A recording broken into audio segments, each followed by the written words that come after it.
Hello friends. ये basic concept of trend का second part of video है। First part में हमने बेसिक ट्रेंड क्या होता है, रेजिस्टेंस एंड सपोर्ट कैसे बनाया जाता है, ट्रेंड लाइन कितने एंगल पे जो होता है वो हेल्दी है, कितना परसेंटेज अगर ब्रेक हो गया ट्रेंड लाइन तो हम उसे एक रिवर्सल मान लेंगे या करेक्शन मान लेंगे। ये सब बेसिक कॉन्सेप्ट हम फर्स्ट पार्ट में देख चुके हैं। इस पार्ट में अब हम थोड़ा चैनल पे डिस्कस करेंगे, रिट्रेसमेंट लेवल पे डिस्कस करेंगे, गैप्स पे डिस्कस करेंगे। देखिए फ्रेंड, सबसे जो प्राइमरी इम्पोर्टेंस होता है स्टॉक मार्केट में वो ट्रेंड लाइन होता है। ट्रेंड लाइन अगर एक रेंज में ट्रैवल कर रहा है तो एक चैनल बन सकता है। जैसे ये एसबीआई का डाउनवर्ड चार्ट है तो ट्रेंड लाइन जो है हमने, क्योंकि ये डाउन चार्ट है तो हायर जो लोज हैं उनको लोअर हाइस को कनेक्ट करते हुए बना दिया है, लोअर हाइस को कनेक्ट करते हुए बना दिया है। इसी तरह के इनके लोज भी हम लोअर लोज को कनेक्ट कर देंगे तो चैनल बन जाएगा। तो चैनल का ब्रेकिंग भी एक इम्पॉर्टेंट इवेंट होता है। जिस डायरेक्शन में चैनल ब्रेक करता है उस डायरेक्शन में एक रैली होने की चांसेस होता है। अब चैनल से बहुत ही इम्पॉर्टेंट कॉन्सेप्ट ये भी है कि जैसे आप देखो चैनल टच करके जा रहा है, चैनल यहाँ पे टच नहीं किया, चैनल ने यहाँ टच नहीं किया। इसका मीनिंग ये है कि अपवर्ड साइड में बाइंग मोमेंटम आ रहा है, इसीलिए ये ट्रेंड में भी रिवर्स कर जाए, मे बी ये थोड़ा अपवर्ड मूव दे बिकॉज बाइंग प्रेशर आ रहा है और ये चैनल को बाउंड्री को टच नहीं कर रहा है। तो चैनल जैसे अपवर्ड ट्रेंड में मान लो चैनल ऐसे ड्रॉ हो गया, अपवर्ड ट्रेंड में चैनल ऐसे ड्रॉ हो गया। अब नेक्स्ट मूव जो है अगर ये चैनल को टच नहीं कर पाएगा तो बहुत ज़्यादा चांसेस है कि ये एक अप ट्रेंड जो है वो वीक हो रहा है। अगर इस लेवल को ये ब्रेक कर देता है तो बहुत सारा ज़्यादा चांसेस है कि ये डीप करेक्शन आ सकता है इस मार्केट में। तो ये अप ट्रेंड और डाउन ट्रेंड में चैनल कैसे बनाते हैं ये हमने देखा। ट्रेंड लाइन जो होता है प्राइमरी इंपॉर्टेंस का होता है, चैनल जो सेकंड लाइन, ये चैनल लाइन मान लेंगे, इस केस में ये चैनल लाइन है। चैनल लाइन जो सेकेंडरी इंपॉर्टेंस का होता है, प्राइमरी इंपॉर्टेंस जो अभी हम ट्रेंड लाइन को देंगे। ये ट्रेंड लाइन हो गया, ये ट्रेंड लाइन हो गया, ये चैनल लाइन मान लो आप, ये चैनल लाइन मान लो अप ट्रेंड में। तो इस तरह से चैनल एनालिसिस हम कर सकते हैं। अब परसेंटेज रिट्रेसमेंट, क्योंकि हमने देखा कि स्टॉक्स जो है वेव्स में ट्रैवल करता है, जैसे हमने डाउ थ्योरी में और फिलॉसफी में भी देखा कि तो कितना रिट्रेसमेंट, ये जो रिट्रेसमेंट हो रहा है ये किस लेवल तक ये रिट्रेसमेंट जो है हेल्दी है, इस पे भी काफ़ी स्टडी किया गया। डाउ ने अपने जो ओरिजिनल जो बुक है, जो राइटिंग है उनकी, उसमें है 3 लेवल मेंशन है, 33%, 50% और 66%। मान लो कि कोई ट्रेंड है ऐसे मूव कर रहा है, तो अगर ये 30% लेवल है, ये 50% लेवल है, ये 66% लेवल है, अगर मान लो ये 30% लेवल है, ये 50% लेवल है और ये 66% लेवल है, तो यहाँ तक का रिट्रेसमेंट जो है हेल्दी माना जाता है। इससे ज़्यादा रिट्रेसमेंट हो गया तो हेल्दी साइन नहीं माना जाता, एक डीप करेक्शन या रिवर्सल की तरफ एज्यूम किया जाता है कि हम बढ़ रहे हैं। तो ये डाउ की राइटिंग में था। इसी बेसिस पे अगर फिबोनाकी का लेवल आप देखोगे, फिबोनाकी जो है उससे भी हम रिट्रेसमेंट लेवल ड्रॉ कर सकते हैं। तो 23% का रिट्रेसमेंट होता है, 38%, 50% और 61% जो मेजर फिबोनाकी रिट्रेसमेंट लेवल है वो होता है। जैसे कि अब ये बैंक निफ्टी का लाइव चार्ट चल रहा है, अगर आप, ये 15 मिनट का चार्ट है, यहाँ से अगर हम फिबोनाकी लगा के देखें, यहाँ से ये वेव स्टार्ट हुआ था, ये टॉप है वेव का, तो आप देखो कि 20.23% लेवल पहले ब्रेक हुआ, यहाँ पे थोड़ा होल्ड किया, फिर फॉल किया, 38% लेवल, फिर यहाँ पे थोड़ा होल्ड किया बिकॉज ये इंपॉर्टेंट लेवल हो जाता है, फिर ये 50% लेवल को ब्रेक किया, फिर 0.618 लेवल पे थोड़ा होल्ड किया और यहाँ से ब्रेक दिया। तो कितना बड़ा मूव आ रहा है, मतलब ये अब एक नेगेटिव सेंटीमेंट आ चुका है, 0.618 लेवल भी ब्रेक हो चुका है। तो एक बियरिश सिग्निफिकेंस है ये लेवल्स ब्रेक होने का। तो इस तरह से हम रिट्रेसमेंट, यहाँ तक का रिट्रेसमेंट हेल्दी है। यहाँ से देखो बाउंस बैक भी किया, फिर दोबारा आया और ये ब्रेक कर दिया, और इसको ब्रेक कर दिया मतलब अभी मार्केट जो है वो बियरिश मोड में चल रहा है।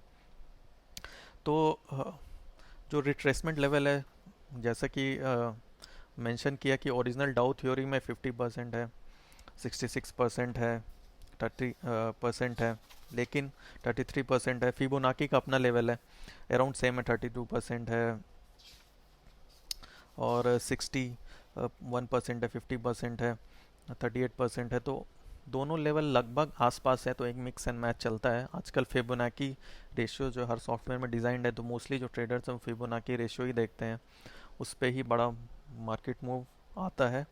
तो फिबोनाकी लेवल हम देखेंगे retracement, healthy non healthy retracement trace करने के लिए। नेक्स्ट होता है रिवर्सल डेज। एक इम्पॉर्टेंट कॉन्सेप्ट जो बुक में मेंशन्ड है वो है रिवर्सल डे का।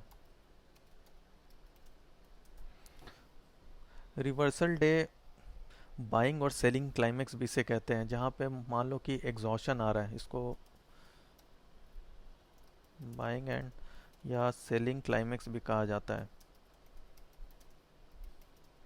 मतलब इसके बाद हो सके अगर अप ट्रेंड चल रहा है, बाइंग क्लाइमेक्स आ गया, एक अपने पीक पे पहुंच गया और एग्जॉस्ट हो रहा है मूव, यहाँ से या तो डीप करेक्शन आएगा या रिवर्सल आएगा। इसी तरह डाउन ट्रेंड चल रहा है, बहुत ज़्यादा सेलिंग आ गई, तो वहाँ पे एक लेवल आएगा जहाँ सेलिंग रुक जाएगी, जहाँ सेलिंग एग्जॉस्ट हो गए, सेलर एग्जॉस्ट हो गए, और बायर्स आके मे बी एक डीप करेक्शन दें या मार्केट को रिवर्स करें। तो इस बुक में रिवर्सल डे में बाइंग और सेलिंग क्लाइमेक्स का भी जिक्र किया गया है। और इसमें मेंशन्ड है कि जैसे रिवर्सल, आप देखो रिवर्सल डेज में जैसे टॉप रिवर्सल है, तो यहाँ पे मैंने मार्क करके रखा है, इन्फोसिस का ये चार्ट है। जब पीक बनता है, पीक बना, जूम इन और कर देते हैं, ये पीक बना, नेक्स्ट डे प्राइस हायर गया, लेकिन क्लोजिंग जो हो गई वो लोअर क्लोज दे दिया, प्रीवियस क्लोज से लोअर क्लोज दे दिया, तो एक निगेटिव सिंबल है, एक निगेटिव सिग्निफिकेंस रखता है। और ये टॉप रिवर्सल हम कह सकते हैं कि यहाँ पे थोड़ा करेक्शन आ सकता है, यहाँ थोड़ा करेक्शन आ सकता है और आया भी। टॉप रिवर्सल का मीनिंग एक बार मैं फिर से समझा दूँ। एक अप ट्रेंड में है, सबसे पहले टॉप रिवर्सल तो अप ट्रेंड में होगा, टॉप रिवर्स तभी करेगा जब मार्केट अप ट्रेंड में है। उसके बाद नेक्स्ट डे मार्केट हायर जाता है, बट क्लोजिंग जो है वो नीचे दे देता है, क्लोजिंग जो इस लेवल के नीचे दे देता है प्रीवियस डे से एक टॉप पे। तो हम ये मान लेंगे कि एक सेलिंग क्लाइमेक्स आ सकता है, एक डीप करेक्शन आ सकता है इसमें, तो हम बुलिश नहीं रहेंगे इस टाइम फ्रेम में। सिमिलरली एक डाउन ट्रेंड में बॉटम रिवर्सल आ सकता है, एक रेड कैंडल मान लो बन गया, रेड कैंडल बन गया, नेक्स्ट जो है कैंडल नीचे खुला बट क्लोजिंग जो है ऊपर दे दिया इसके डाउन ट्रेंड में, इसका मतलब बाइंग प्रेशर आ रहा है, एक बुलिश ट्रेंड या बुलिश करेक्शन हो सकता है इसमें। तो इसे हम रिवर्सल डेज कहते हैं। रिवर्सल डेज जनरली अगर अच्छे वॉल्यूम पे हो तो और सिग्निफिकेंट हो जाता है। अगर रेंज काफ़ी बड़ा हो रिवर्सल कैंडल का, रिवर्सल कैंडल मान लो इतना बड़ा रिवर्सल कैंडल है, तो इसका सिग्निफिकेंस और हो जाता है। अगर ये इतना बड़ा रिवर्सल कैंडल होता तो इसका सिग्निफिकेंस और ज़्यादा हो जाता। तो ये चार्ट पे हमें खोजना है रिवर्सल कैंडल। एक टॉप रिवर्सल कैंडल यहाँ पे भी है, एक यहाँ पे अप रैली किया, अप मूव हुआ बट क्लोजिंग दे दिया इस प्राइस के नीचे, और उसके बाद एक करेक्शन आ गया। तो रिवर्सल डे आइडेंटिफाई करना, एक माइनर ट्रेंड को हम पकड़ सकते हैं या करेक्शन जनरली हम पकड़ सकते हैं। इसे बाइंग क्लाइमेक्स या सेलिंग क्लाइमेक्स भी कहते हैं। हायर इंक्रीज, बायर्स एग्जॉस्ट हुए, यहाँ पे काफ़ी इंक्रीज वॉल्यूम में बाई हुआ, नेक्स्ट डे सेलिंग आया और इस प्राइस को तोड़ दिया, तो जो भी बाय किया वो ट्रैप हो गया और मार्केट जो है नीचे आ गया। अब रिवर्सल अगर डेली चार्ट पे बन रहा है तो उसका सिग्निफिकेंस अच्छा है, वीकली पे बन रहा है तो और स्ट्रॉन्ग सिग्निफिकेंस है, अगर मंथली चार्ट पे बन रहा है तो और भी ज़्यादा स्ट्रॉन्ग सिग्निफिकेंस है। जितना हायर टाइम फ्रेम है उतना ही पैटर्न्स, उतना ही कैंडलस्टिक का सिग्निफिकेंस ज़्यादा हो जाता है। ये तो कॉमन एक पॉइंट है, वो हमें नोट करके रख लेना चाहिए कि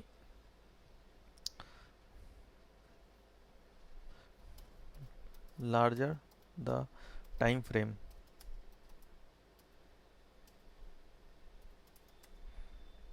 the pattern will have more implication। Daily का वीकली का इम्प्लीकेशन डेली से ज़्यादा होगा, मंथली का इम्प्लीकेशन वीकली से ज़्यादा होगा, डेली का इम्प्लीकेशन आवरली से ज़्यादा होगा। तो अगर लार्जर टाइम फ्रेम पे हमें कोई पैटर्न दिख रहा है, कोई ट्रेंड लाइन दिख रहा है, वो अगर ब्रेक हो रहा है तो उसका ज़्यादा सिग्निफिकेंस है रादर देन 15 मिनट का जो टाइम फ्रेम हो रहा है। उसी के अकॉर्डिंग हम टारगेट भी सेट करते हैं।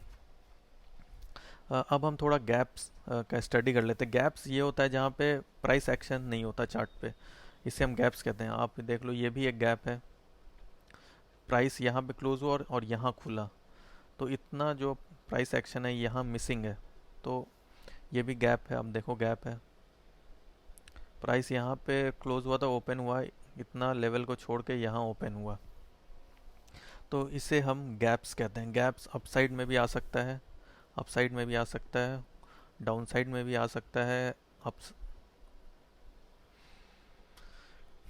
गैप आ गया, डाउन साइड में आ सकता है। तो गैप का बहुत ही सिग्निफिकेंस है मार्केट में और काफ़ी ऑब्जर्व किया गया है। बट गैप्स का लोकेशन भी जो है काफ़ी इम्पोर्टेंट हो जाता है चार्ट पे। तो मैंने गैप्स यहाँ पे इन्फोसिस के चार्ट पे, जैसे मैं आज देख रहा था गैप्स के लिए, तो इन्फोसिस के चार्ट पे काफ़ी अच्छा गैप्स मिला मुझे, तो मैंने उसे मार्क कर लिया है। गैप्स जो है आप देखो 3 तरीके का होता है गैप्स, 3 टाइप्स ऑफ गैप। पहला होता है ब्रेक अवे गैप।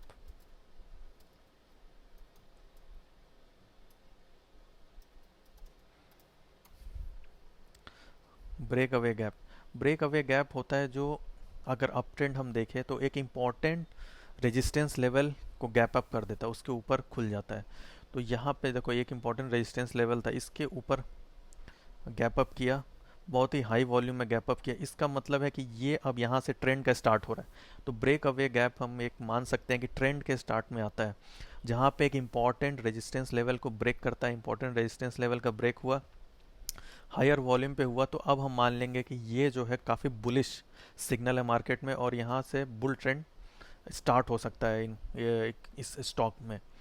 तो यहाँ पे जो भी, क्योंकि यहाँ पे साइकोलॉजी भी आप देखोगे तो जो भी शॉर्ट होंगे इस रेजिस्टेंस को देख के, जितने लोगों ने शॉर्ट किया होगा इस दिन, वो सब ट्रैप हो जाएंगे और इमिडिएटली अपना पोजीशन स्क्वायर ऑफ करेंगे, तो उन्हें बाई करना पड़ेगा। तो एक बाइंग मोमेंटम आता है, तो थोड़ा सा प्राइस रैली किया, फिर थोड़ा पुल बैक किया। पुल बैक क्यों हो रहा है? बिकॉज जिन्होंने भी इस रेंज में बाई किया होगा, यहाँ से यहाँ तक बाई किया होगा, गैप अप ओवरनाइट काफ़ी अच्छा प्रॉफिट दे देगा। अराउंड 30 पॉइंट्स का गैप अप हुआ, तो ओवरनाइट 30 पॉइंट्स मिल गया, तो वो कुछ पार्शियल प्रॉफिट बुकिंग करेंगे। इसीलिए आप देखो अगर थोड़ा सेलिंग आता है प्राइस रिट्रेस करता है, बट वॉल्यूम कोई सिग्निफिकेंट है नहीं, तो इसका मतलब है प्रॉफिट बुकिंग चल रहा है, स्ट्रॉन्ग हैंड्स आ रहे हैं और इसके बाद एक फिर से प्राइस रैली करने के लिए तैयार है। तो इसे हम कहते हैं break away gap.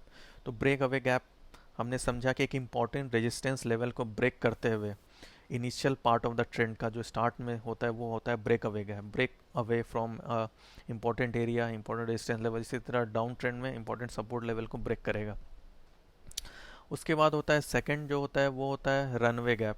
Runway gap जो है मिडिल ऑफ द ट्रेंड में आता है, वो एक मॉडरेट वॉल्यूम पे होता है, बट वो भी एक तरह से स्ट्रेंथ दिखाता है। अगर बुलिश में आ रहा है तो बुलिश रनवे हो गया, मतलब बुल्स कंट्रोल में एफर्टलेसली वो मार्केट को ऊपर ले जा रहे हैं। तो ये होता है एक रनवे गैप। रनवे गैप जो होता है मॉडरेट वॉल्यूम पे होता है, ब्रेक अवे गैप की तरह एक हायर वॉल्यूम पे नहीं होता है। तो सेकंड टाइप ऑफ गैप जो हम कहेंगे वो है ब्रेक अवे गैप। तो इन्फोसिस के चार्ट पे आप देखोगे कि 2 ब्रेक अवे गैप मैंने यहाँ आइडेंटिफाई किए हैं। तो एफर्टलेसली मार्केट ऊपर जा रहा है, ज़्यादा कोई रेजिस्टेंस नहीं आ रहा। और लास्ट जो होता है, लास्ट टाइप का गैप जो होता है वो होता है एग्जॉशन गैप।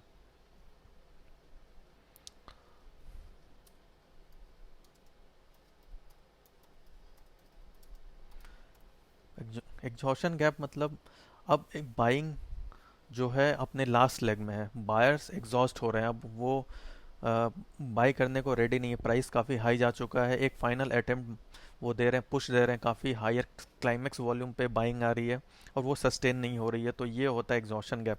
अब देखो यहाँ पे एग्जॉशन गैप आया, इसके बाद प्राइस सस्टेन नहीं किया, इसके ऊपर एफर्टलेसली मूव नहीं कर रहा है, एक रेंज बाउंड एक रिट्रेसमेंट लेवल पे अभी फंसा हुआ है। तो इसे हम एग्जॉशन गैप कहते हैं। ये generally end of the trend signify करता है। यहाँ से रिवर्सल हो ना हो बट एक करेक्शन या साइडवेज मार्केट चला जाएगा एग्जॉशन गैप के बाद। हॉल्टिंग हो जाएगा बिकॉज यहाँ पे अब बायर्स थोड़ा रेस्ट ले रहे हैं, बहुत मार्केट अब मूव करके एक रेस्ट ले रहे हैं, प्रॉफिट बुकिंग सिनेरियो चल रही है, रीअक्यूमुलेशन भी हो सकता है या डिस्ट्रीब्यूशन भी हो सकता है, इसके बाद मार्केट मूव जाए। तो ये फ्रेंड्स तीन टाइप के गैप्स हो गए। अब इनिशियल चार्ट बना हुआ है तो बहुत इजी आइडेंटिफाई करना कि कौन सा रनअवे गैप होगा, कौन सा एग्जॉशन गैप होगा, कौन सा ब्रेक अवे गैप होगा। बट जब चार्ट बन रहे होते हैं तो हम गैप्स के बाद का प्राइस एक्शन को ऑब्जर्व करके ये आइडेंटिफाई कर सकते हैं हद तक कि ये कौन सा गैप है। जैसे अब ये देख लो, यहाँ पे एक अप ट्रेंड चल रहा है, higher highs higher low, higher highs higher low बना। इस गैप के बाद नेक्स्ट हाई हायर हाई नहीं बना, नेक्स्ट हाई हायर हाई नहीं बना, तो हमें समझ जाना चाहिए कि ये ट्रेंड जो है अब साइडवेज होने वाला है। ये एक एग्जॉशन गैप है। वॉल्यूम भी काफ़ी ज़्यादा है इधर से, और क्लाइमेक्स वॉल्यूम एक तरह से कह सकते हैं एवरेज वॉल्यूम से काफ़ी ज़्यादा है, तो हम इसे एग्जॉशन गैप कह सकते हैं। और इसके बाद आप देखो लोअर लो बना लिया इसने, हायर हाई नहीं बन रहा है, एक लेवल पे आकर रुक गया है ये। तो इस तरह से हम आइडेंटिफाई कर सकते हैं। यहाँ पे अगर हम देखें ब्रेक अवे गैप में बहुत अच्छा क्लाइमेक्स वॉल्यूम पे हुआ, एक रेजिस्टेंस लेवल को ब्रेक किया, दोनों क्राइटेरिया फुलफिल हुआ।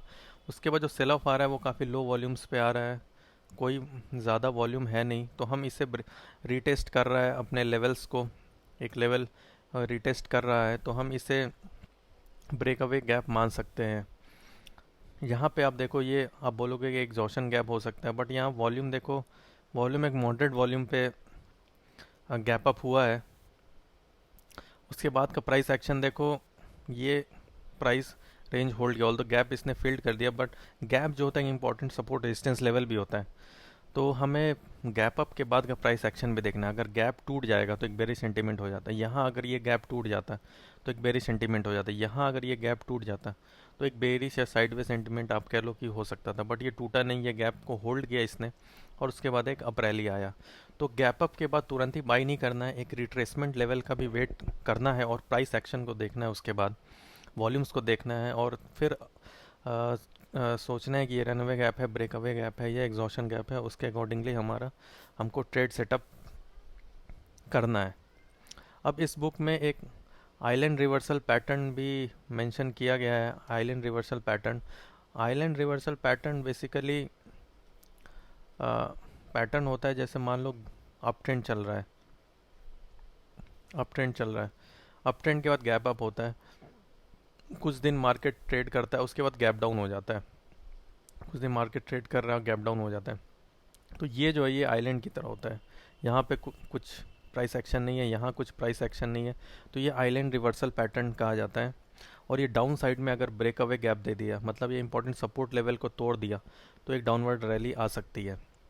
तो आइलैंड क्या हो गया, आइलैंड रिवर्सल क्या हो गया, एक अप ट्रेंड चल रहा है, एक गैप अप हुआ, हाई वॉल्यूम पे होगा, इसको एग्जॉशन गैप भी कह सकते हैं। प्राइस कुछ दिन कुछ वीक्स यहाँ पे ट्रेंड किया, उसके बाद एक ये जो गैप होता है ये इंपॉर्टेंट सपोर्ट एरिया भी होता है, गैप डाउन कर गया इसके नीचे, एक सपोर्ट लेवल ब्रेक कर दिया, हायर वॉल्यूम पे गैप डाउन हो गया, हायर वॉल्यूम पे गैप डाउन कर दिया इसने, और फिर ये एक ब्रेक अवे गैप कंसिडर हम कर सकते हैं प्राइस एक्शन के बाद, और ये डाउनवर्ड मूवमेंट ले लिया।